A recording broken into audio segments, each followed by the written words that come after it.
नमस्कार, कार्यक्रम कल 24 मा स्वागत छ। म राजीव खत्री। देश फेरि कोरोना महामारीको जालोमा लपिडिँदै गएको छ।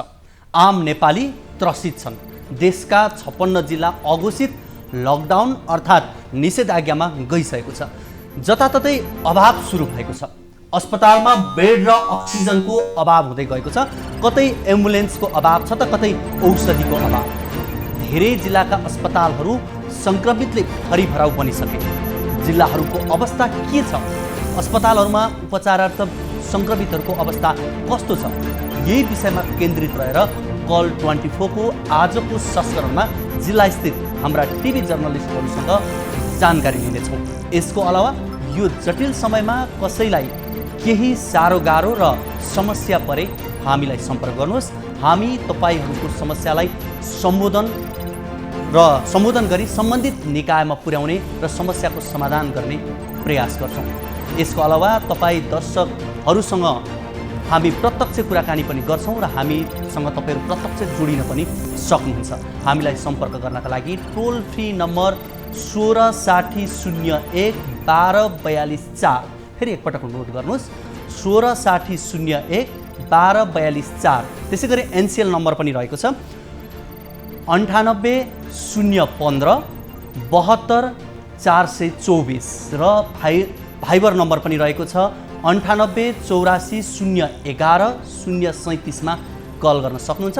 तपाईको समस्याको समाधान, जिज्ञासाको जवाब खोज्ने प्रयास हामी गर्छौँ र हामीले यहाँलाई जानकारी गराइसकेका छौँ। आज हामी जिल्लाका हाम्रा टिभी जर्नलिस्टहरू मार्फत त्यहाँको पछिल्लो अवस्था, त्यहाँ कोरोना संक्रमण सँगसँगै संक्रमण दर रफ्तार बढे सँगसँगै त्यहाँको पछिल्लो अवस्था के छ भनेर जानकारी लिन्छौँ भने सम्बन्धित निकायका सम्बन्धित व्यक्तिहरूसँग पनि कुराकानी गर्ने प्रयास गर्छौँ।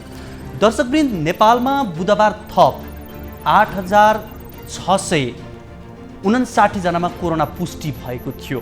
देशभर गरिएको करिब 20,756 पीसीआर परीक्षणका क्रममा 8,705 र 616 एन्टिजेन परीक्षणका क्रममा 54 जनामा कोरोना पुष्टि भएको स्वास्थ्य मन्त्रालयले जनाएको छ।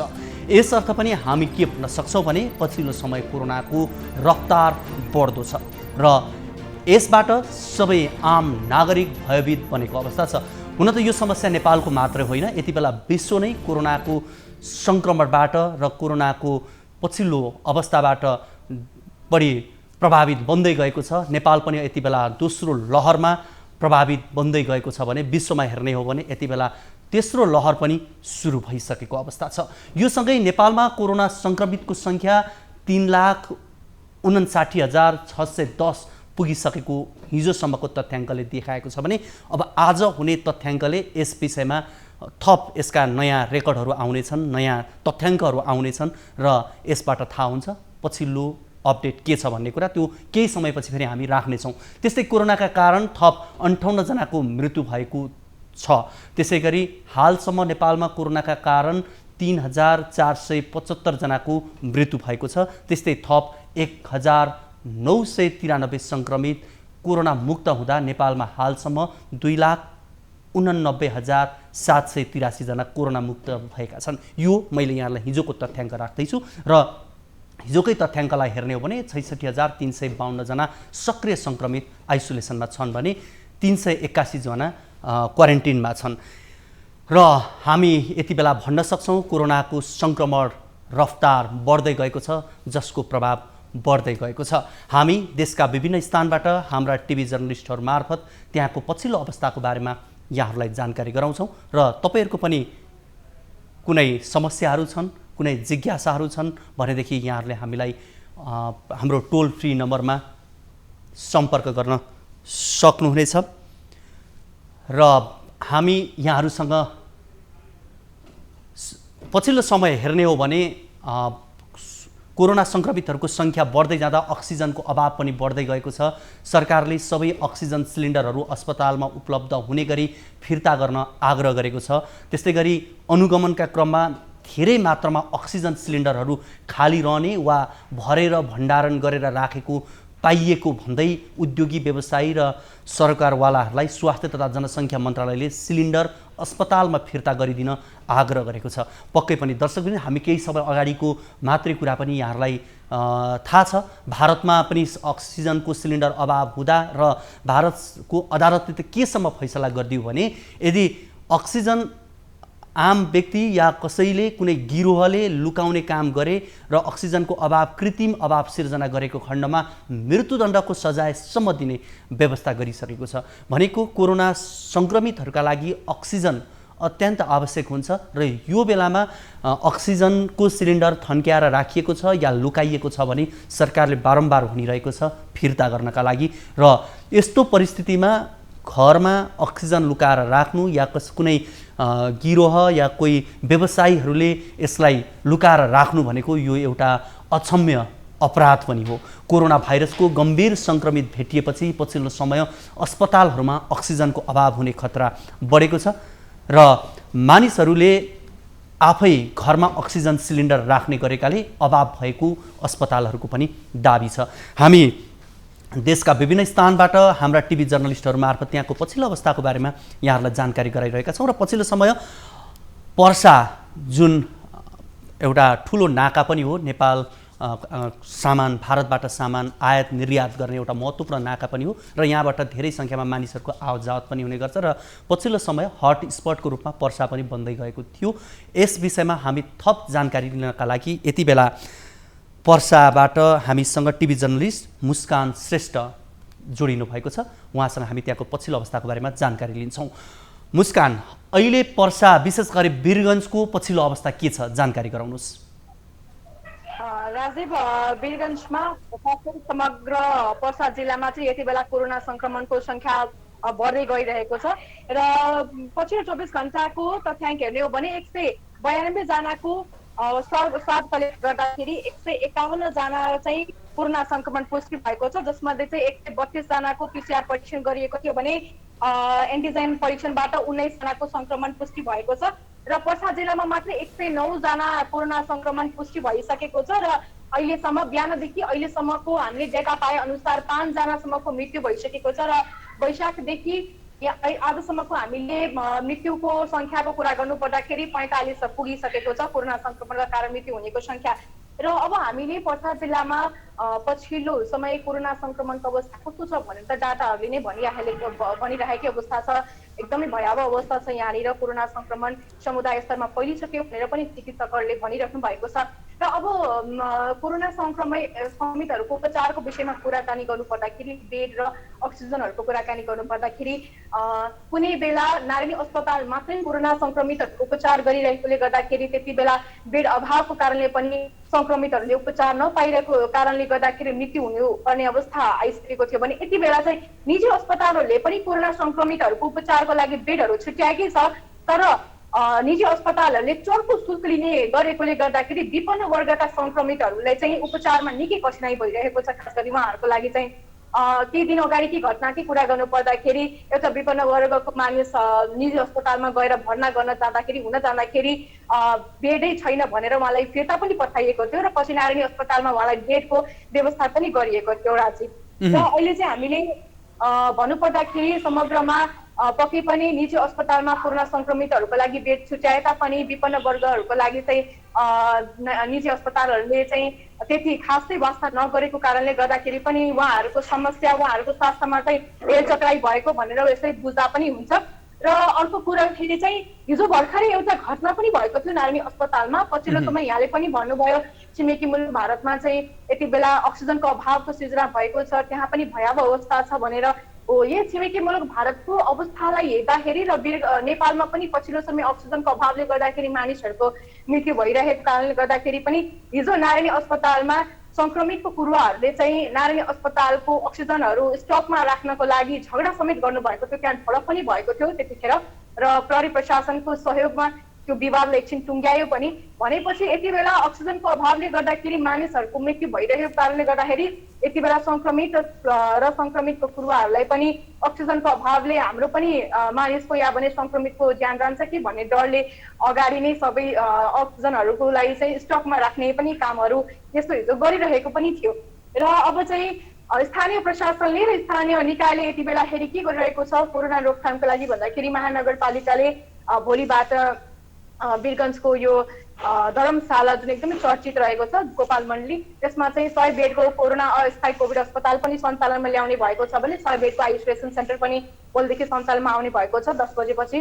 र निषेधाज्ञा सँगसँगै कोरोनाको परीक्षणलाई पनि किलो गर्नको लागि नगरपालिकाले भोलिबाट नै महानगरपालिकाको बाह्र नियन्त्रण कार्यालयमा चाहिँ बिहान 7 बजेदेखि लिएर 10 बजेसम्म स्वाब कलेक्ट गर्ने कार्यक्रम राखेको छ, निशुल्क रूपमा हुनेछ। त्यसै गरिकन महानगरपालिका अन्तर्गतको स्वास्थ्य शाखाको घुम्ती टोली पनि वीरगञ्ज अन्तर्गतको 32 वटा वाडाहरूमा गएर चाहिँ जस्ता खालको व्यक्तिहरू जसलाई कोरोनाको लक्षण देखिएको छ या भने जसलाई शङ्का लागेछ आफूमा पनि कोरोना लक्षण देखिएको या भने चाहिँ जो कोभिडको सम्पर्कमा आउनु भएको थियो त्यस्ता खालका मानिसहरूलाई चाहिँ निशुल्क रूपमा चाहिँ कोरोना परीक्षणको काम पनि कार्यक्रम भोलिदेखि सुरु हुने भएको छ। त्यसै गरिकन अक्सिजनको अभाव नहुन दिनुको लागि पनि विभिन्न सङ्घ संस्थाहरूले अक्सिजन ब्याङ्कको स्थापना गरेको छ। त्यसै गरिकन एम्बुलेन्स निशुल्क एम्बुलेन्सको पनि व्यवस्था गरेको छ र निशुल्क रूपमा औषधि वितरण गर्ने कामहरू पनि गरिरहेका छन्। यति बेला वीरगञ्जमा खास गरिकन भेन्टिलेटरको आवश्यकता पनि छ भनेर विभिन्न सङ्घ संस्थाहरूले पनि भेन्टिलेटरहरू पनि प्रयोग गरिरहेका छन् नारायणी अस्पताललाई। त्यसै गरी यो निषेधाज्ञामा खटिरहनु भएको सबै प्रहरी प्रशासनहरूलाई पनि सुरक्षा कर्मीहरूको लागि पनि मास्क सेनिटाइजरको वितरण पनि विभिन्न सङ्घ संस्थाहरूले गरिरहेकै छ।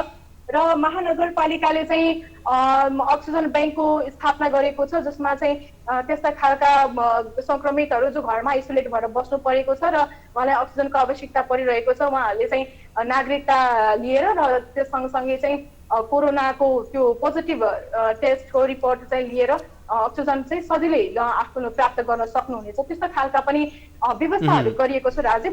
र सँगसँगै चाहिँ 21 गते वैशाख 21 गते कोभिड जिल्ला सङ्कट व्यवस्थापनको चाहिँ बैठक बसेको थियो डिसिसिएमसीको र त्यो बैठकमा पनि हिजो 22 गतेसम्मको लागि निषेधाज्ञा जुन लगाइएको थियो त्यो चाहिँ लम्ब्याएर वैशाख 30 गतेसम्मको लागि चाहिँ लम्ब्याइसकेको अवस्था रहेको छ। त्यसै गरिकन खाद्य पसलहरू चाहिँ 9 बजेसम्म मात्रै खोल्न पाइने लगायतका निर्णयहरू गरेको छ। तर यसमा चाहिँ कुरो के छ भने निषेधाज्ञा लगाउनु मात्र ठुलो कुरो होइन, यसको पालना गर्नु र पालना गराउनु पनि निकै ठुलो भूमिका महत्त्वपूर्ण भूमिका रहने हुन्छ यसमा। तर हामीले हेर्दाखेरि बिहान जुन हामीले वीरगञ्जको दृश्य हेर्ने गर्छौँ पक्कै पनि वीरगञ्जमा निषेधाज्ञा नै लागेको छ भनेर पक्कै पनि हामीले विश्वासै गर्न सक्दैनौँ। बिहानको दृश्य हेर्दाखेरि मर्निङ वाकमा मानिसहरू त्यतिकै हिँडडुल गरेको पाइन्छ, चिया पसलमा मानिसहरू सामाजिक भेला गरेर बसेर कुराकानी गरेको त्यतिकै छ। पक्कै पनि निषेधाज्ञाको लागू भएको छ भनेर बिहान चाहिँ त्यस्तो वीरगञ्जमा चाहिँ त्यसरी देखिँदैन। त्यसै गरिकन सुरक्षा कर्मीहरूको उपस्थिति वीरगञ्जको मेन रोडहरू चोक चोकमा मात्रै रहेकोले गर्दाखेरि पनि मेन रोडकै पसलहरू चाहिँ दिनभरि खुलेको पनि अवस्थामा छ। जस्तै कपडाको पसल भयो, जुत्ता चप्पलहरूको पसल पनि दिनभरि नै आधी सटरमा चाहिँ खुलेको अवस्था छ। यो प्रहरी प्रशासन भने यो अवस्था यो घटनाबाट एकदमै बेखबर नै छ भनेर भन्दा पनि हुन्छ। र साँझतिर दिउँसोतिर चाहिँ के हदसम्म वीरगञ्जको बजार सुनसाना देखिए पनि साँझ पनि मानिसहरूको चहल पहल उत्तिकै देखिन्छ। त्यसै गरिकन खाद्य पसलहरू भयो र तरकारी बजारहरूमा पनि मानिसहरूको उपस्थिति उत्तिकै व्यापक रूपमा देखिन्छ, कुनै भौतिक दूरी अपनाएको पनि पाइँदैन। यसले गर्दाखेरि निषेधाज्ञा लागू गरेर मात्रै यसको चेनब्रेक गर्न सकिन्छ या भने अब कोरोनाको नियन्त्रण गर्न सकिन्छ पर्सा जिल्लालाई भनेर चाहिँ यो एकदमै असम्भव रहेन। हामीले सीमा क्षेत्रको कुरा गर्नु पर्दाखेरि पक्कै पनि यहाँले भने जस्तै वीरगञ्ज नाका नेपालकै प्रमुख नाका पनि हो र वीरगञ्जको नाका मात्रै यति बेला कडाई गरेर पक्कै पनि हुँदैन। पर्सा जिल्लाको सबै स्थानीय तह जुन भारतसँग जोडिएको नाका छ सबै नाकाहरूलाई कडाई गर्नुपर्ने हुन्छ, तर त्यो कडाई गरेको चाहिँ अन्य गाउँपालिकामा देखिँदैन। पर्सा जिल्लामा 14वटा स्थानीय तह छ जसमध्ये एउटा महानगरपालिका, 3 नगरपालिका र अन्य चाहिँ गाउँपालिका रहेको छ। त्यो गाउँपालिकामा यति बेला न त आइसोलेसनको निर्माण गरिएको छ न त उहाँहरू सङ्क्रमितहरूको लागि कुनै राम्रो व्यवस्था गरिएको छ र सीमा नाकामा पनि त्यति कडाई चाहिँ पक्कै पनि भएको छैन। जसले गर्दाखेरि भारतमा यति बेला जुन लकडाउन गरिएको छ, निषेधाज्ञाहरू लगाइएको छ, त्यहाँबाट नेपाली दाजुभाइहरू फर्किरहनु भएको अवस्था छ र नाकामा उहाँहरूको एन्टिजेन परीक्षण नगरिकन सोझै उहाँहरू आफ्नो घर पुग्नु भएको छ। त्यसै गरिकन बजारमा खुलिआम घुमिराख्नु भएको छ। अब यसले चाहिँ पक्कै पनि प्रश्न पार्छ राजीव कि पर्सा जिल्लामा जुन रूपले निषेधाज्ञा लागू गर्नुपर्ने हो र जुन प्रकारले सीमा नाकामा कडाई गर्नुपर्ने हो त्यो प्रकारले पक्कै पनि छैन। मुस्कान, यहाँले जसरी भन्दै गर्दा अहिले वीरगञ्जमा आम नागरिकहरू सचेत हुनुपर्ने हो, त्यो सचेत हुन नसकिरहेको, अर्कोतर्फ प्रशासनले पनि जति कडाइ गर्नुपर्ने हो त्यो गर्न नसकेको एउटा पाटो छँदैछ। यो सँगसँगै वीरगञ्ज नाका मुख्य नाका पनि हो, जहाँबाट नेपाल धेरै सामानहरू आयात हुने र निर्यात हुने ठाउँ पनि हो। अहिले त्यहाँको अवस्था चाहिँ के छ, यहाँले के जानकारी पाउनुभएको छ? जस्तो मैले अघि पनि भने सीमा नाकामा कडाइ पक्कै पनि गरिएको छ र खाद्य सामग्रीहरू आयात निर्यातमा समस्या त पक्कै पनि छैन। तर उद्योग सञ्चालनको विषयमा कुरा गर्नु पर्दाखेरि डिसिसिएमसीको बैठकमा पनि निर्णय भएको छ, उद्योगहरू सञ्चालन गर्ने हो भने कर्मचारीहरूलाई चाहिँ त्यही उद्योग परिसरभित्रै राख्नुपर्ने हुन्छ भनेर चाहिँ त्यो निर्णय अनुसार नै यति बेला उद्योगहरू पक्कै पनि सञ्चालनमा पनि छ। तर केही बेर अघि मैले चाहिँ वीरगञ्ज उद्योग वाणिज्य सङ्घका अध्यक्ष सुबोध गुप्तासँग कुराकानी गर्दाखेरि उहाँले के भन्नुभयो भने 15 दिनसम्मको यो निषेधाज्ञालाई उद्योगहरूले धान्न सक्छ, पक्कै पनि उद्योग सञ्चालनमा कुनै पनि अप्ठ्यारो हुँदैन। तर 15 दिनपछि यो निषेधाज्ञालाई लम्ब्याउने हो भने उत्पादनमा पनि समस्या आउँछ र उद्योगमा जुन प्रकारको उद्योगमा हुनुपर्ने जुन गोडाउनमा सामान वस्तुहरू स्टकमा राख्नुपर्ने अवस्था नभएपछि त्यति बेला उद्योगहरू आफै ठप्प हुनुपर्ने अवस्था पनि आउन सक्छ। यसले गर्दाखेरि चाहिँ हालको अवस्थामा त्यस्तो नाकाहरूबाट खाद्य सामग्रीहरू आउने जानेमा अप्ठ्यारोहरू त पक्कै पनि छैन राजीव। धन्यवाद मुस्कान यो जानकारीका लागि। उहाँ हुनुहुन्थ्यो वीरगञ्जबाट टिभी जर्नलिस्ट मुस्कान श्रेष्ठ हुनुहुन्थ्यो र त्यहाँको पछिल्लो अवस्थाको बारेमा जानकारी गराउँदै हुनुहुन्थ्यो। र पर्सा जिल्ला पनि पछिल्लो समय हट स्पट बन्दै गएको छ, जहाँ सङ्क्रमितहरूको सङ्ख्या दिनानुदिन बढ्दै गएको अवस्था छ। र उहाँले जानकारी गराए अनुसार विशेष गरी सरकारी अस्पतालहरूमा यति बेला बेडको अभाव बन्दै गएको छ भने निजी अस्पतालहरूले पनि बेड त छुट्याएको छ, तर आम नागरिकको पहुँच त्यहाँसम्म पुगेको छैन, निजी अस्पतालसम्म पुग्ने अवस्था रहेको छैन भनेर उहाँले जानकारी गराउँदै हुनुहुन्थ्यो। एउटा दुःखको कुरा पनि हो, विशेष गरी निजी अस्पतालहरू अरू समयमा हेर्ने हो भने आफूलाई भौतिक पूर्वाधारको हिसाबले अब्बल भएको भनेर प्रचार प्रसार गर्ने र सोही अनुरूपको सेवा सुविधा दिएको पनि देखिन्छ र त्यही अनुसारले पैसा असुलेको पनि देखिन्छ। तर जब देशलाई या विश्वमा जुन किसिमको सङ्क्रमण अहिले फैलिरहेको छ, यस्तो विषम अवस्थामा भने निजी अस्पतालहरूले थोरै पनि एउटा मानवीयता या यो विशेष परिस्थितिमा राज्यलाई सहयोग गर्नुपर्छ भन्ने कुरा चाहिँ कहीँ कमी कमजोरी कहीँ कम महसुस गरेको हो कि भने जस्तो देखिन्छ हाम्रा टिभी जर्नलिस्टहरूको यस किसिमका कुराहरूले पनि।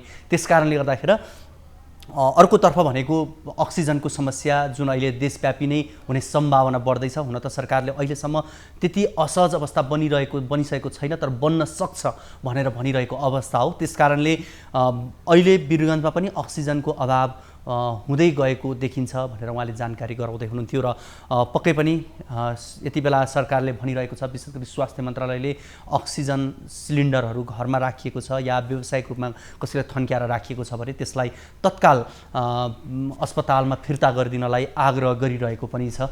र यो राज्यले गरेको आग्रहलाई आम नागरिक आम व्यवसायीले यो विषम परिस्थितिमा सुन्नु पनि पर्छ।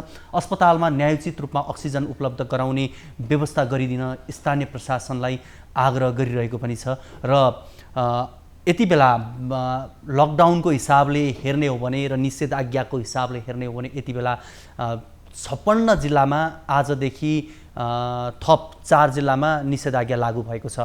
यसभन्दा अगाडि 52 जिल्लामा निषेधाज्ञा थियो भने थप 4वटा जिल्लामा निषेधाज्ञा लागू गरिएको छ। र कोरोनाको रफ्तार जुन किसिमले बढिरहेको छ र विभिन्न जिल्लाहरूमा रफ्तार बढ्दै जाँदा निषेधाज्ञा पनि लागू हुँदै गएको छ। बारा सिराहामा पूर्ण रूपमा निषेधाज्ञा लगाइएको छ भने बागलुङ र सिन्धुपाल्चोकमा पनि सङ्क्रमणको जोखिम भएका ठाउँहरूमा निषेधाज्ञा लगाइएको गृह मन्त्रालयले जनाएको छ। र अहिलेसम्म देशभर पुनः र आंशिक गरी 56वटा जिल्लामा निषेधाज्ञा लगाइएको छ। र गृह मन्त्रालयले पछिल्लो समय यी जानकारीहरू अपडेट गराइरहेको छ। त्यसै गरी 41 जिल्लामा पुनः र बाँकी 15 जिल्लामा आंशिक निषेधाज्ञा जारी भएको छ। त्यस्तै गरी बाँके, सुर्खेत, काठमाडौँ, ललितपुर, भक्तपुर, कास्की, कैलाली, पर्सा, कञ्चनपुर र सुनसरी गरी 10 जिल्लामा भने निषेधाज्ञा लम्ब्याइएको छ। यी जिल्लाहरूमा 27 गतेदेखि आउँदो 29 गतेसम्म विभिन्न मितिमा निषेधाज्ञा लम्ब्याइएको हो र मन्त्री परिषदको बैठकले हिमाली र पहाडी जिल्लामा 200 जना सङ्क्रमित भएमा र तराई तथा सहरी क्षेत्रमा 500 सङ्क्रमित भएमा निषेधाज्ञा लगाउन सम्बन्धित जिल्ला प्रशासन कार्यालयलाई अनुमति दिएकाले सम्बन्धित जिल्ला प्रशासन कार्यालयहरूले आवश्यकता अनुसार निषेधाज्ञा लगाउँदै आएका छन्। निषेधाज्ञापछि केही असहजताहरू भने देखिएका छन्। ती असहजताहरूलाई चिर्नका लागि विभिन्न प्रयासहरू पनि भइरहेका छन्। यति बेला सबैभन्दा बढी जिम्मेवार र महत्त्वपूर्ण मानिएको भनेको स्थानीय प्रशासन नै हो। स्थानीय प्रशासनले एउटा काम गरिरहेको छ भने त्यस सँगसँगै स्थानीय पालिकाहरूको पनि भूमिका त्यतिकै मात्रामा देखिन्छ। किनभने हामीले भन्छौँ पनि आम नागरिकले छुन सक्ने, महसुस गर्न सक्ने, देख्न सक्ने घर दैलोको सरकार भनेको स्थानीय सरकार नै हो। त्यसकारणले यति बेला स्थानीय सरकारको भूमिका महत्त्वपूर्ण हुन्छ र उसले त्यहाँका आम नागरिकलाई नजिकबाट चिनेको पनि हुन्छ। त्यस्तै गरी आम नागरिकले पनि आफ्नो सरकारलाई नजिकबाट देखेको हुन्छ, महसुस गरेको हुन्छ र यो विषम परिस्थितिमा अझ महत्त्वपूर्ण भूमिका स्थानीय पालिकाहरूको महत्त्वपूर्ण हुने गरेको देखिन्छ। र यो सँगसँगै कोरोनाको रफ्तार बढ्दै गर्दा यति बेला आम नागरिकहरू चिन्तित बनेका छन्।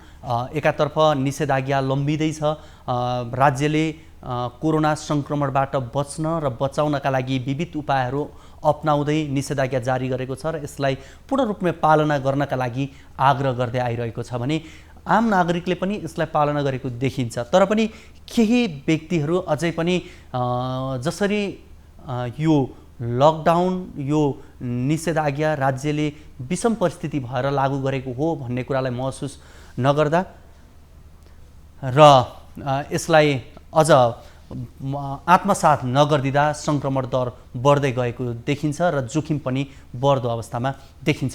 यति बेला हामी पर्साबाट महोत्तरीतर्फ लाग्छौँ। महोत्तरीबाट यति बेला हामीसँग टिभी जर्नलिस्ट ललन मण्डल जोडिनु भएको छ। ललन, महोत्तरीको पछिल्लो अवस्था के छ, जानकारी गराउनुहोस्।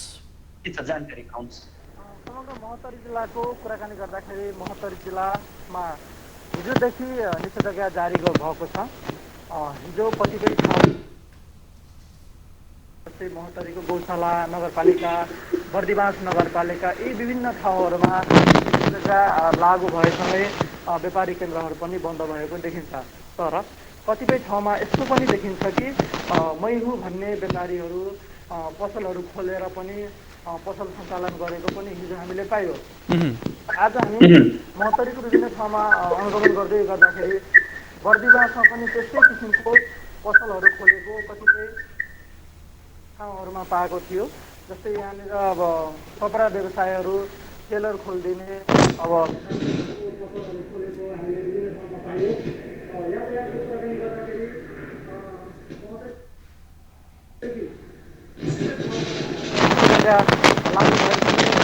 जिल्ला ट्राफिक प्रहरीले महोत्तरीले चेकको पनि क्रम जारी रहेको थियो र चेक गर्दै गर्दाखेरि अब कतिपय ठाउँहरूमा ललन मैले यहाँलाई एकैछिन यहाँ रोकेँ। तपाईँको त्यो हेडफोनलाई यहाँले हातले समातेर कुराकानी गरिदिनु भयो भने अलिकति सहज होला, किनभने अलिकति डिस्टर्ब साउन्ड आइरहेको छ।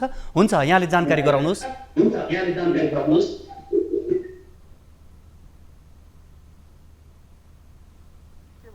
यहाँको यातायातको सन्दर्भमा यातायातमा कतिपय ठाउँमा हामीले व्यक्तिहरूको फोन आउँछ, मेरो मान्छे हो छोडिदिनुहोस्, यो ठाउँमा जाँदैछ त्यो ठाउँमा जाँदैछ भनेर हामीले त्यो किसिमको पायौँ। ट्राफिक प्रहरीले कडा रूपमा चेक जाँच गर्दाखेरि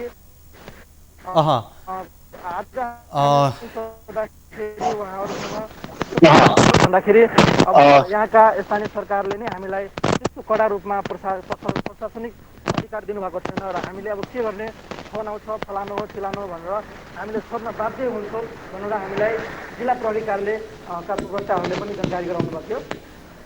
त्यस्तै पसलहरू पनि विभिन्न ठाउँमा खुलेको देख्न सक्नुहुन्छ। दृश्यमा पसलहरू खुलेको छ।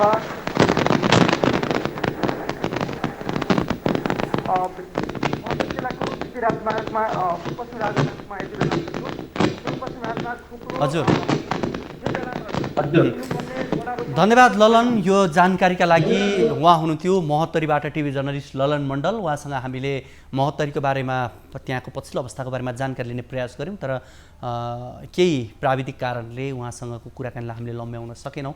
महोत्तरी जिल्ला पनि यति बेला प्रभावित बन्दै गएको छ। विशेष गरी 2 नम्बर प्रदेशका 8 जिल्लाहरूको सन्दर्भमा कुराकानी गर्ने हो भने 8 जिल्ला विशेष गरी सीमासँग जोडिएका जिल्लाहरू भएका कारणले गर्दा पनि अझ उच्च जोखिममा रहेका जिल्लाहरूको रूपमा यसलाई लिएको छ र खुल्ला आवत जावत हुन सक्ने र विभिन्न चोर बाटो भएर मानिसहरूको आवत जावत हुने गरेका छन् र उहाँले जानकारी गराउँदै हुनुहुन्थ्यो। विशेष गरी महोत्तरीको शम्सी गौशाला त्यसै गरी बर्दिवास लगायतका क्षेत्रको बारेमा उहाँले जानकारी गराउँदै हुनुहुन्थ्यो। त्यहाँका पसलहरू अहिले पनि खुल्ला छन्, जुन किसिमले निषेधाज्ञा गरिएको छ र आम नागरिकलाई सतर्क रहनलाई सरकारले जुन किसिमले आग्रह गरिरहेको छ त्यसलाई पूर्ण रूपले पालना गरेको देखिँदैन भनेर उहाँले जानकारी गराउँदै हुनुहुन्थ्यो। एउटा दुःखद कुरा हो यो पनि, किनभने हामी सरकारले यो गरेन त्यो गरेन राज्यप्रति हामी जहिले पनि औँला ठड्याउँछौँ, तर हामी आम नागरिकले पनि आफूले गर्नुपर्ने कर्तव्य पालना गऱ्यौँ कि गरेनौँ भनेर यति बेला हामीले सोच्नुपर्ने अवस्था पनि हो। र विशेष गरी एक व्यक्तिले कति सावधानी अपनाउँछ भन्ने कुराले ठुलो अर्थ राख्छ। यति बेला एउटा व्यक्ति सुरक्षित रह्यो भने एउटा परिवार सुरक्षित बनिरहेको हुन्छ भने एउटा परिवार सुरक्षित रहनु भनेको एउटा समुदाय सुरक्षित रहनु पनि हो। र पछिल्लो जुन किसिमको भेरिएन्ट देखिएको छ यसलाई चिकित्सकहरूले जनस्वास्थ्यविदहरूले बारम्बार उहाँहरूले भनिरहनु भएको छ यो अलिकति सङ्क्रामक खालको छ, यो बढी आक्रामक खालको छ, यसले धेरै मासलाई सङ्क्रमण फैलाउँछ भनेर उहाँले जसरी बताइरहनु भएको छ, उहाँहरूले भनिरहनु भएको छ। यसमा हामीले हेल्थ चेक गरिरहेको कहीँ कतै भान हुन्छ, हामी देख्न सक्छौँ। अहिले हामी सडकमा पनि देख्छौँ जसरी मानिसहरूको आवत जावत भइरहेका हुन्छन्। हो, व्यक्तिका विशेष परिस्थितिहरू पनि हुन्छन्, बाध्यात्मक अवस्था पनि हुन्छन्, त्यसका लागि प्रशासनले मध्यस्थकर्ताको रूपमा सहयोग गरिरहेको हुन्छ, भूमिका निर्वाह गरिरहेको हुन्छ। यसमा हामीले स्थानीय प्रशासनको साथ सहयोगमा आफूलाई परेका अप्ठ्याराहरूलाई चिर्न पनि सक्ने अवस्थाहरू छन्। तर पनि धेरैजसो को हदमा हेर्ने हो भने हेल्थ चेक गरेको देखिन्छ। मलाई के हुन्छ र मलाई के भएको छ र भन्ने, म सुरक्षित नै छु नि भन्ने यस्तो तरिकाले व्यवहार गरेको देखिन्छ। र यति बेला सरकारले काम नपरिकन घर बाहिर ननिस्कन बारम्बार आग्रह गरिरहेको छ। सामाजिक दूरी कायम गर्नका लागि आग्रह गरिरहेको छ। यसलाई सबैले पालना गर्न जरुरी छ। दर्शकवृन्द, यति बेला हामी बाँकेतर्फ लाग्छौँ, जुन बाँके नेपालगञ्ज पछिल्लो समय नेपालको कोरोना सङ्क्रमणको हट स्पट बनेको छ र बाँकेले यति बेला समग्र नेपाललाई नै झस्काइरहेको अवस्था पनि हो। त्यस कारणले गर्दा यति बेला हामी बाँकेको पछिल्लो अवस्था के छ यस विषयमा जानकारी लिन्छौँ। यति बेला हामीसँग टिभी जर्नलिस्ट भगतराम चौधरी हामीसँग जोडिनु भएको छ। भगत, बाँकेको पछिल्लो अवस्था के छ, जानकारी गराउनुहोस्।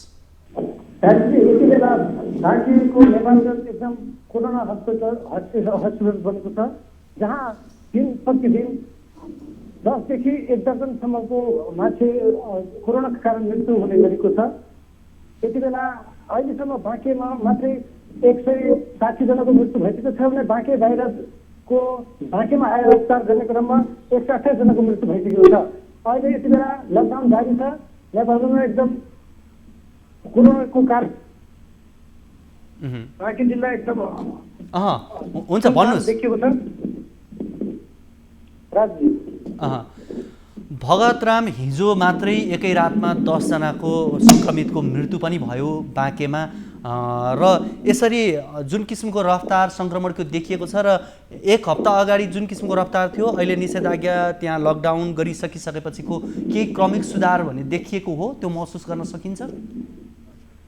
यति बेला हिजो र आज मात्रै गरेर 10 जनाको मृत्यु भएको हो कोरोना कारण, जसमा दैनिक 300 देखि 400 500 सम्मको हाराहारीमा कोरोना सङ्क्रमण पोजिटिभ देखिएको छन्।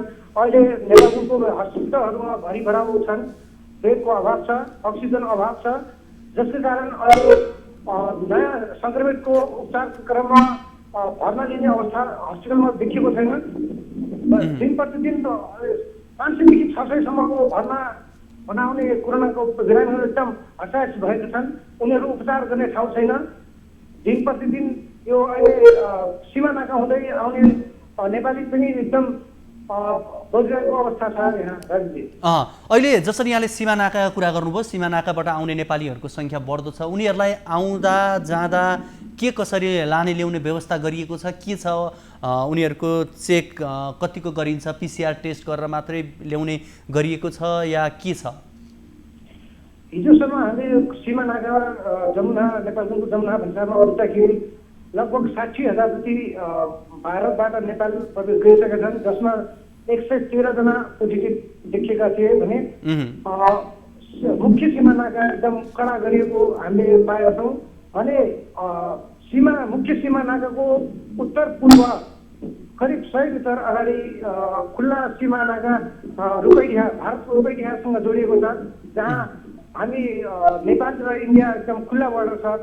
त्यसमा नेपाली नागरिक खुले जाने गरिएको हामीले सहजै देख्न सक्छौँ। हिजो र अस्ति म 2 दिन स्वयं स्थलगत रिपोर्टिङ गर्दै बेला त्यहाँ पुगेको थिएँ र एकदम हजारौँको सङ्ख्यामा त्यहाँ कुनै ठाउँमा मेला लागे जस्तै आवत हुने गरेको छ। त्यहाँ तस्करहरूको लस्करै खुलेआम सामान लिएर ओसार पसार र नेपाली इन्डियन नम्बर गाडी पनि आवत गरिएको सहजै देख्न सकिन्थ्यो। त्यसपछि हामीले सिडिओ साहबलाई पनि जानकारी गरायौँ। सिडिओ साहबले जानकारी गराएपछि अनि हिजो चाहिँ अलिकति टाइप गरेको अवस्था हामीले देखेको थियौँ। अब यसरी हेर्ने हो भने त त्यस क्षेत्रबाट बाँकेका विभिन्न सीमा नाका हुँदै विभिन्न जिल्लाहरू अन्य जिल्लामा पनि गइरहनु भएको होला। उहाँहरूको अवस्था के छ? उहाँहरू कसरी बस्नुभयो, कसरी पुग्नुभयो, उहाँहरू अहिले के गरिरहनु भएको छ, उहाँहरू आइसोलेसनमा बस्नुभयो कि भएन भन्ने कुरा त कुनै जानकारी नै भएन। त्यसो भए त हामीले यहाँको जिल्ला प्रशासन कार्यालयका प्रमुख सिडिओ साहबसँग कुरा गर्ने क्रममा त्यहाँ उपस्थित जति पनि नेपाली नागरिक आउँछन् इन्डियाबाट तिनीहरूलाई जुन ठाउँ जाने हो त्यस क्षेत्रको बस मगाएर सोही क्षेत्र पुगाउने गरेको देखिएको छ। त्यहाँ खालि अलिकति चेक जाँच मात्रै गर्ने जस्तो गरिन्छ। ज्वरो नापिन्छ, ज्वरो नापिसकेपछि शङ्कास्पद लागेकोलाई भेरी हस्पिटलमा पठाएर चेक जाँच गर्ने क्रममा पोजिटिभ देखिएको हामीलाई जानकारी आएको। यहाँले अघि तस्करहरूले सामान ल्याउने क्रम पनि त्यहाँ जारी छ, उनीहरू आउँछन् जान्छन् भनेर भन्नुभयो नि। स्थानीय प्रशासनको भूमिका चाहिँ अहिले कम देखिएको हो? पक्कै पनि राजवीर, यहाँ 600 मिटरमा सशस्त्र प्रहरी लागेछन्। सशस्त्र प्रहरीको ड्युटी खटेको छन्। ड्युटी खटे पनि यहाँका नेपाली नागरिकहरूको मुख्य पेसा भनेको तस्कर, यहाँको स्थानीय बासिन्दाहरूले तस्कर नगरिकन उनीहरूको जोहो चल्दैन। जहाँ दिनहुँ खुले पनि नखुले पनि उनीहरूको पेसा नै त्यही बनेको छ। जहाँ प्रशासन पनि अहिले मौन देखेको छ। सीमा नाकामा क्षेत्रमा सशस्त्र प्रहरी स्वयं उभिएको छ, तर उनीहरूकै अगाडि पछाडिबाट जनाजन तस्करहरू बोराका बोरा यो सामानहरू, लट्टा कपडा, खानेकुरा, सुत्ती खाने पदार्थहरू ओसार पसार गर्ने क्रम देखिएको थियो। एकातर्फ बाँकेमा अहिले नेपालगञ्जकै अवस्था हेर्ने हो भने भयावह बन्दै गएको छ। अस्पतालहरूमा बिरामीको सङ्ख्याले भरिभर्याउ बनिरहेका छन्। अक्सिजनको अभाव बन्दै गएको छ, बेड छैन। अर्कोतर्फ आम नागरिकले जुन किसिमले हेलचेक्राइ गरेको देखियो, यहाँकै भनाइलाई लिने हो भने पनि किन यो किसिमको अवस्थालाई जुन किसिमले कडी कडाउ गर्नुपर्ने हो त्यो किन हुन सकेन भन्ने यहाँलाई लाग्छ? यो बाँकी क्षेत्रमा अहिले यति बेला यदि लकडाउनलाई कडाइ गर्नुपर्ने जस्तो लाग्छ मलाई। किनभने हामी हिजोसम्म पनि यहाँको डाटा हेर्दा बेला दैनिक 500 देखि 600 को हाराहारीमा सङ्क्रमित देखिएका छन्। उनीहरूको उपचार गर्ने अस्पतालमा बेड छैन, अक्सिजन अभाव छ, तर पनि यहाँको प्रशासन मौन देखिएको छ। यति बेला बाँकेमा मात्रै फुल्ली लकडाउन गरिदिएको भए सायद पोजिटिभ सङ्ख्या घट्ने क्रम हुन्थ्यो कि जस्तो लाग्छ। यहाँ त चोकचोकमा प्रहरी प्रशासन उभ्य हुन्छन्, तर चेक जाँच गरिन्न।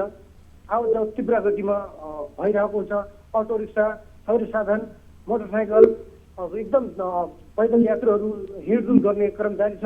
खालि पसललाई मात्रै टार्गेट गरे जस्तो देखिन्छ, किनभने पसल चाहिँ ठप्प छ, पसलहरू सञ्चालनमा छैनन्, तर यातायातका सवारी साधनहरू हिँडडुल गर्ने सर्वसाधारणहरू चाहिँ दैनिक आफ्नो यथावत काम गरिरहेका छन्। धन्यवाद भगतराम, यो जानकारीका लागि। उहाँ हुनुहुन्थ्यो बाँकेबाट टिभी जर्नलिस्ट भगतराम चौधरी र त्यहाँको पछिल्लो अवस्थाको बारेमा जानकारी गराउँदै हुनुहुन्थ्यो।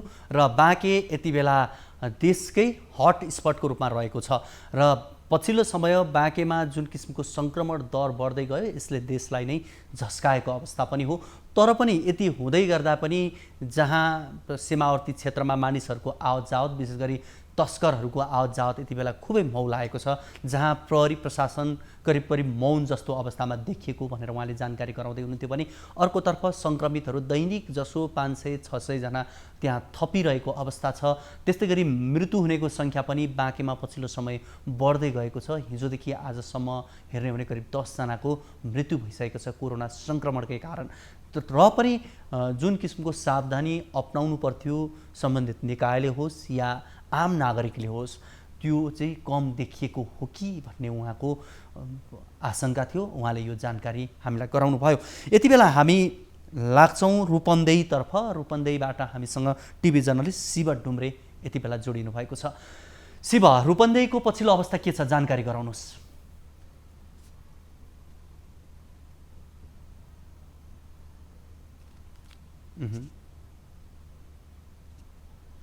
हामी शिव डुम्रे, रूपन्देहीका हाम्रा टिभी जर्नलिस्ट शिव डुम्रेसँग हामी जोडिने प्रयासमा छौँ। शिव, अहिले रूपन्देहीको पछिल्लो अवस्था के छ, जानकारी गराउनुहोस्।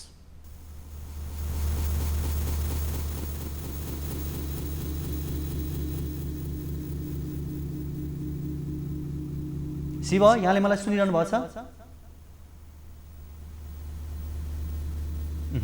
हामीसँग शिव, यहाँले सुनिरहनु भएको छ?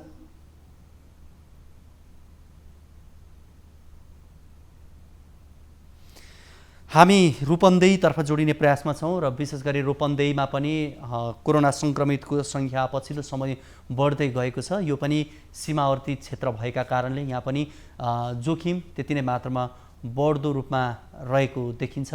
र हामी आज देशका विभिन्न स्थानबाट हाम्रा टिभी जर्नलिस्टहरू मार्फत त्यहाँको पछिल्लो अवस्थाको बारेमा यहाँहरूलाई जानकारी गराइरहेका छौँ।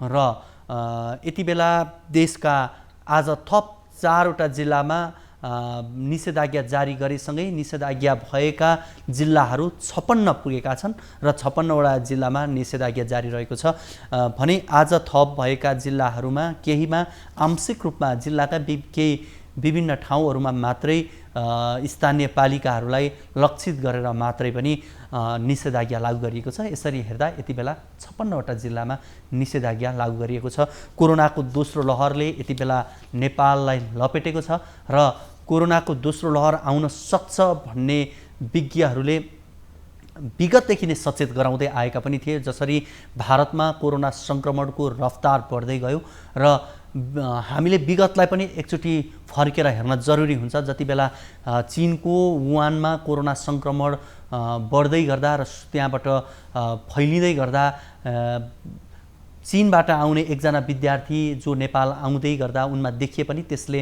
नेपालमा अरूलाई सङ्क्रमण भएको थिएन। तर त्यसपछि हेर्ने हो भने युरोप अमेरिका हुँदै भारत र भारतबाट नेपालमा नै सङ्क्रमण फैलिएको देखिन्छ। त्यसकारणले पनि दोस्रो लहर भारतमा फैलिँदै गर्दा नेपालमा जुन किसिमको सचेतता अपनाउनु पर्थ्यो त्यो सचेतता अपनाउनका लागि सम्बन्धित क्षेत्रका विज्ञहरूले पनि आग्रह गरिरहेका थिए र दोस्रो लहरले लपेट्न सक्छ र यसका लागि सावधान रहन जरुरी छ र सचेत रहँदै तयारी थाल्नका लागि पनि आग्रह गरेका थिए। तर राज्यले त्यो समयमा हेर्ने भने राजनीतिक खिचातानी र विभिन्न किसिमका सरकार गिराउने र टिकाउने कारणले गर्दा नै यी कुराहरू छायामा परे, जसले यति बेला कोरोना सङ्क्रमणको रफ्तार नेपालमा जुन किसिमले फैलिएको छ यो एक प्रकारले भयावह अवस्थामा पुगिसकेको अवस्था छ। र भारतमा जसरी यहाँहरूलाई अघि पनि भने मैले, जसरी सङ्क्रमणको दर बढ्दै जाँदा अक्सिजनको अभाव बढ्दै गयो, नेपालमा पनि अहिले पछिल्लो अवस्था त्यही नै देखिन्छ र विज्ञहरूले त बारम्बार भनिरहेका छन् भारतमा जुन किसिमको स्वास्थ्य सेवाको अवस्था छ त्यसको तुलनामा नेपाल हामी अझै धेरै पछाडि नै छौँ। त्यसकारणले गर्दा नेपालको अवस्था झन् भयावह हुन सक्छ भनेर भनिरहेको पनि हो र हामीले पक्कै पनि हाम्रो असावधानीका कारणले गर्दा नै आजको यो अवस्था बनेको हो, यसमा दुई मत छैन। हामी दक्षिण एसियाली राष्ट्रहरूमा सानो मुलुक, भूगोलको हिसाबले सानो मुलुक भनिएको भुटानलाई हेर्न सक्छौँ, जहाँ को सरकारले जुन किसिमको संयमता अपनाउँदा आज सङ्क्रमण नगण्य मात्रामा छ। त्यसकारणले गर्दा नेपालमा जुन किसिमले ती देशहरूबाट सिक्नु पर्थ्यो त्यो सिक्न नसक्दा आज सङ्क्रमण दर भयावह बन्दै गएको छ। यसमा सबै उत्तिकै जिम्मेवार रहेको पनि देखिन्छ। यस कसैलाई आक्षेप लगाउने भन्दा पनि उत्तिकै जिम्मेवार हो र यो बेलामा निषेधाज्ञा लागू हुँदै गर्दा आम नागरिकले राज्यले भनेका कुराहरूलाई कम्तीमा हामीले यति बेला घरमा बसेर मानिदियौँ भनेदेखि पनि, नियम पालना गरिदिउँ भने पनि यो सङ्क्रमण केही हदसम्म कम हुन सक्छ र हामी देशका विभिन्न स्थानबाट हाम्रा टिभी जर्नलिस्टहरू मार्फत त्यहाँको पछिल्लो अवस्थाको बारेमा यहाँहरूलाई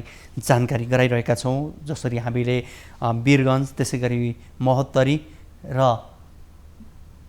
पाके हुँदै यति बेला हामी रूपन्देहीतर्फ आउने प्रयासमा छौँ र रूपन्देहीको पछिल्लो अवस्थाको बारेमा पनि यहाँहरूलाई हामी जानकारी गराउने प्रयास गरिरहेका छौँ। र नेपालमा सङ्क्रमणको दर र पछिल्लो समय हेर्ने हो भने अस्पतालमा बिरामीको भरिभराउ जसरी बनिरहेको छ, यसबाट आम नागरिकले सचेत हुन र आफूलाई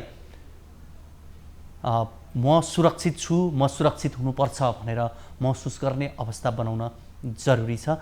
र एकातर्फ निषेधाज्ञा छ, अर्कोतर्फ आम नागरिकको दिनचर्या र दैनिकीसँग पनि समस्या पर्दै गएको पनि देखिन्छ। यसतर्फ पनि राज्यले विशेष ध्यान दिन जरुरी रहेको देखिन्छ। यति बेला हामी फेरि रूपन्देहीतर्फ लाग्छौँ। रूपन्देहीबाट टिभी जर्नलिस्ट शिव डुम्रे हामीसँग जोडिनु भएको छ।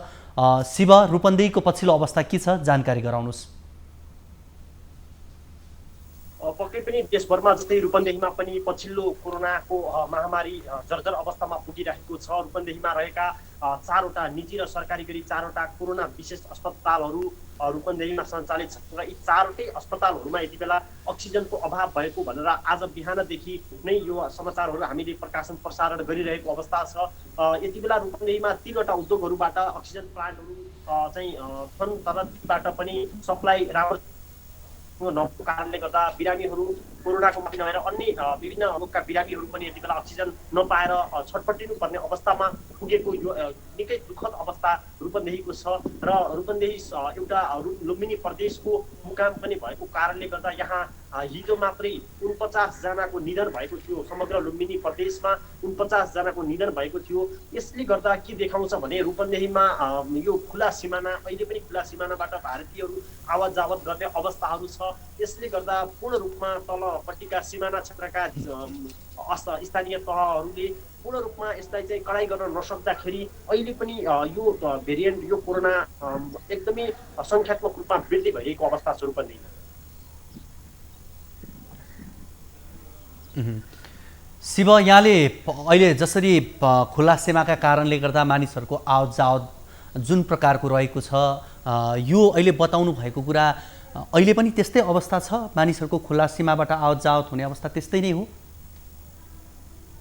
औपचारिक ढङ्गले पूर्ण रूपमा खुला भनिएका सिमानाहरू बन्द गरिए पनि सिमाना क्षेत्रहरूमा 1-1 किलोमिटरको हिसाबले सेनाहरूका गस्ती सशस्त्र प्रहरी बललाई खटाइए पनि ती ठाउँहरूबाट सेनाहरू कतिपय चिनजानको आधारमा अथवा कतिपय विभिन्न ठाउँहरूबाट भारतीयहरू आवत जावत गरिरहेको अवस्था छ। खास गरी सामानहरू ल्याउने लाने तस्करी गर्ने यो अवस्था खुला सिमानाको कारणले गर्दा रूपन्देही जिल्ला आफैमा पनि 60 किलोमिटरसम्म खुला सिमाना भएको जिल्ला हो। यस कारणले गर्दा यहाँ जति कडाई गरिएको भनिए पनि त्यति कडाई गरिएको भने देख्न सकिँदैन। अर्कोतर्फ लकडाउन र निषेधाज्ञा भनेर अहिले जो लकडाउन आह्वान गरिएको छ, यो लकडाउनलाई पनि पूर्ण प्रभावको लकडाउन भनेर भन्न सकिँदैन। आम मानिसहरूले नियमित रूपमा यहाँ अस्पतालहरू छ, यहाँ चाहिँ अन्य विभिन्न सेवा सुविधाहरू, अति आवश्यक सेवा सुविधाहरू लिनको लागि भए पनि मानिसहरू सडकमा आइरहेको देखिन्छ। यसले गर्दाखेरि निषेधाज्ञा अथवा लकडाउनलाई पनि पूर्ण रूपमा पालना गरेको रूपन्देहीमा भेटिँदैन। त्यसले गर्दा दिन प्रतिदिन झन्झनै जर्जर अवस्था बनिरहेको छ। यहाँका शिक्षकहरू, यहाँका विद्यार्थीहरू, यहाँका स्वास्थ्य कर्मीहरू दैनन्दिन रूपमा झनै सङ्क्रमित भइरहेको र यहाँका मुख्य विभिन्न तह र तबकाका नेताहरू अथवा तह र तबकाका विभिन्न ओहदाका मानिसहरू पनि यति बेला सङ्क्रमित भइरहेको अवस्था छ। शिव, अहिले जसरी अस्पतालहरू भरिभराउ बनिरहेका छन्, त्यहाँका कोभिड अस्पतालहरूमा अहिले अक्सिजनको अभाव बढ्दै गएको छ भनेर यहाँले जानकारी गराउनुभयो। निजी अस्पतालहरूको अवस्था के छ? निजी अस्पतालहरूले पनि बेडहरू छुट्याएको या यसको लागि तयारी गरेको केही छ? पक्कै पनि यो पछिल्लो अवस्था अलिकति सङ्कट उत्पन्न भइसके पछाडि भने निजी अस्पतालहरूले पनि हिजो मात्रै युनिभर्सल मेडिकल कलेज भैरवा स्थित एउटा निजी अस्पताल हो, त्यसले 100 बेडसम्म सञ्चालन गरेको थियो भने उहाँ 100 बेड फेरि थप गर्ने तयारी गरिरहेको देखिन्छ। यसै गरी लुम्बिनीमै बुटोलमै रहेको क्रिप्स अस्पतालले पनि 15 बेडको चलाइरहेको थियो, अहिले 25 बेडमा बढाएर लैजाने गरेको तयारी देखिएको छ। यो गर्दा समग्र लुम्बिनी प्रदेशमा 1663वटा आइसोलेटेड बेडहरू छन् भने जनरल बेडको रूपमा 45,394 छन्। यो यसले के देखिन्छ भने अहिले निजी अस्पतालहरूले पनि अलिकति यसप्रति अलि संयमित भएर अलिकति यसप्रति गम्भीर भएर बेडहरू बढाउन लागेको देखिन्छ। तथापि यसलाई मैले अघि पनि यहाँलाई जोडेँ, निजी अस्पतालहरू पनि अक्सिजनको अभावले गर्दा बेडहरू बढाउन सक्ने अवस्थामा भने छैनन्। अहिले पछिल्लो अक्सिजनको जो समस्या रूपन्देहीमा देखिरहेको छ, यो अवस्था यदि 2 दिनभित्रमा यो अवस्थाको यो सङ्कट टार्न सकिएन भने यसले ठुलो भयावह स्थिति लिने। भारतको एक अस्पतालमा 22 जना बिरामीहरूको अक्सिजनकै अभावको कारण निधन भए जस्तै लुम्बिनीमा अथवा रूपन्देहीमा पनि त्यो अवस्था आउने हो कि भन्ने देखिन्छ। अर्कोतिर लुम्बिनीको राजनीतिक खिचातानीले गर्दा पनि अलिकति यो स्वास्थ्यप्रति गम्भीर बन्न सकिएन कि भन्ने लाग्छ। पछिल्लो समय यो 4 जना त स्वास्थ्य मन्त्री मात्रै फेरिएका छन्। पछिल्लो यो लुम्बिनीको राजनीतिक खिचातानी यो राष्ट्रिय रूपमै चर्चित रहेको खिचातानीले गर्दा यो राजनीतिले पनि अलिकति यसप्रति गम्भीर बन्न देखाएन र आम मानिसहरू अथवा नेताहरू, यहाँका स्वास्थ्य मन्त्रीहरू, विभिन्न सामाजिक विकास मन्त्रालयले हेरिरहेको थियो। अहिले स्वास्थ्य मन्त्रालय छुट्टै गठन भएको छ हिजो मात्रै, तर पनि अहिले स्वास्थ्य मन्त्रालयले अहिलेसम्म पनि कुनै आँकडा छैन, कहाँ के छ अवस्थाको बारेमा अहिलेसम्म पनि जानकारी छैन। यो दुःखद अवस्था छ र एकतातिर बिरामीहरू छटपटाइरहनु पर्ने अवस्था, यो दुःखद अवस्था समग्र लुम्बिनीको चाहिँ छ। धन्यवाद शिव, यो जानकारीका लागि। उहाँ हुनुहुन्थ्यो शिव डुम्रे, रूपन्देहीबाट हुनुहुन्थ्यो र त्यहाँको पछिल्लो अवस्थाको बारेमा जानकारी गराउँदै हुनुहुन्थ्यो। रूपन्देहीमा यति बेला कोरोना सङ्क्रमितहरूको सङ्ख्या बढ्दै जाँदा बिरामीहरूको सङ्ख्या पनि अस्पतालमा भरिभराउ बन्दै गएको छ, अक्सिजनको अभाव बन्दै गएको छ भने उहाँले जानकारी गराउँदै हुनुहुन्थ्यो। यति बेला देशभरिकै अवस्था हेर्ने हो भने अक्सिजनको अवस्था र बेडको अभाव बढ्दै गएको देखिन्छ। आजको कल 24 मा हामीले देशका विभिन्न स्थानबाट हाम्रा टिभी जर्नलिस्टहरू मार्फत त्यहाँको पछिल्लो अवस्थाको बारेमा जानकारी गरायौँ। हामी भोलिको कार्यक्रममा हामी नयाँ विषय र अन्य विषयहरूसँग रहेर कुराकानी गर्न आउने नै छौँ। तबसम्मको लागि बिदा दिनुहोस्। हस्त नमस्ते।